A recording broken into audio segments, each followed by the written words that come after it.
Hi everyone, you're welcome to this wonderful setup. This is 19 Sports, famously known as the XIX Sports. My name is Walter Rangi. What we're doing is we are teaming up with 19 Sports, famously known to you guys back at home as XIX again Sports, to try and bring you close range analysis of the local 7 circuit and what really is going to happen, what's happened, get you the pre-match analysis if we can, get you fan engagement, get you the game action itself, the highlights and everything. Just make sure that those guys who miss any of the legs, any of the circuits, get an opportunity to just sit back, relax and enjoy. Just all you need to do is subscribe to our channel on YouTube and you're perfectly sorted out for all your match day action and the highlights on what happened. Now we are moving into match day 2, that is the second weekend of the local 7th series, and we're looking at the pools. The Kenya Rugby Union has already launched or released the pools of this weekend, and looking at Pool A, we have KCB headlining the Pool A, that is the champions from last weekend. KCB, of course, very experienced with the likes of OJ, Michael and Jala. Looking at the guys in the ranks, this should be an interesting pool. Top Fry Nakuru coming in there also. We have Kenya Harlequins, the hosts of the 55th edition of the Christie Sevens, and lastly we have the Jumia Pay Pirates, that is formerly known as South Coast Pirates. If you guys didn't know, they have partnered with Jumia Pay, and that's really wonderful to see that we have corporates partnering with our local clubs. So looking at this pool, I'm looking at Pool A and thinking KCB would definitely stake a claim to come top in terms of pool performance, considering they're really hot. Looking at their performance last week, Top Fry Nakuru, as it is, should be having an interesting squad. Looking at how they're also really rebuilding. Kenya Harlequins, the host of this tournament, that is the 55th edition of the Christie Sevens, stand an opportunity of stamping some authority at home. So this is a really 3-way horse race. Looking at KCB, and of course, you know, the top 2 sides proceed to the cup quarters, that is on day 2. So I'm gonna go with KCB to top the pool, and a tight one between Top Fry Nakuru and Kenya Harlequins, but Kenya Harlequins should nick this one at home, playing in front of their fans, and I should give it to them, but they should be wary of a very good Nakuru side. Nakuru is also building towards their own Prince-Lu 7, so yeah. Tough luck to Jumia Pay. I don't think they'd stand a chance of making it to the pool play in terms of the Cup quarterfinals, but really very good exposure for the South Coast guys. Now Pool B, we have a headline of Strathmore University, the Strathmore Leos, famously known. These guys have been hot. They are the champions of Embu Sevens. They came in second at now ended Kabeberi Sevens. And looking at the young charges that they have in their ranks, the likes of Philemon Olang, Festus Shiasi, we have Branson Madigu, the hot stepper. They look like they have something going for themselves. Now in comes Daystar University, and this pool looks like a university derby of sorts, because we have Daystar University, Black Blood and Impala. Now Daystar University shocked a couple of bigwigs last weekend, made it to the Cup quarterfinal, where they lost to Homeboys in the Cup quarters. However, that was a very good eye-opener for Daystar University. Black Blood, underwhelming performance last week, not really getting into gear. Should expect the boys from Kenyatta University to take it a notch higher this coming week. Daystar University would also be in there because these are their mates, man. It's varsity on varsity. And now finally we have Impala, who sneaking back into the 7th Division 1, man. Hii ni kuwa jirani mwema.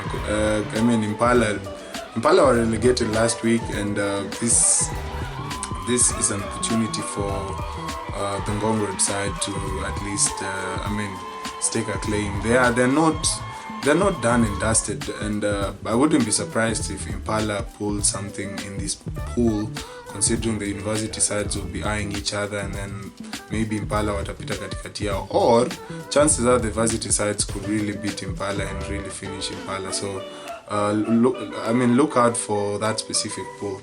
But I'm looking at it and thinking, in terms of pool order, would have Strathmore really being a top contender for pool qualifier in terms of the Cup quarterfinals, and then the fight between Daystar, Black Blood and Impala is going to be a bloodbath, but I'm going to back Black Blood to get one over these other two guys. So that's Strathmore Leos and Black Blood to proceed from Pool B for the Cup quarterfinals.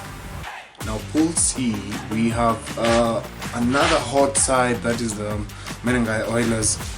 Well, getting into gear really. Masinde Muliro University blowing hot and cold, pretty much a side that promises a lot, but shaky in the start there. They had a very good run at SEVENS. However, this one looks like they are actually going in a second week in a row, that is taking on Cabras, the champions of Kenya Cup, having a lot of trouble playing sevens. However, we shouldn't really count them out. Looking at this pool, we also have nondescript headlining the pool. So we're thinking, well, my thought is Menengai Oilers and Masinde Muliro and Cabras and Nondes. This is quite an interesting pool, man. The Oilers seem to have an edge above the three other sides. Then looking at how Cabras played in the first leg, I'm thinking they should have gone back to the drawing board test to see if they've caught up with a few changes here and there. Masinde Muliro, we also expect the students to stake a claim in this pool, so it's going to be a very interesting and open pool. Nondescript also should stake also a claim in there, because these are sides that have been playing each other in the Kenya Cup League. So these are top sides. This is a very interesting pool. But my take here would be Menengai Oilers to come in top, and then the second position would be a fight between Nondes and Cabras and Masinde Muliro, where I'm thinking maybe Cabras this time round would edge the two. So that's Menengai Oilers and Cabras.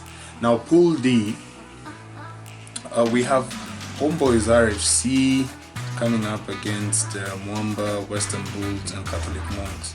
Now Mwamba, fresh from hosting their own tournament, well, really underwhelming performance from Mwamba, considering they've always had a very good run in their own tournament.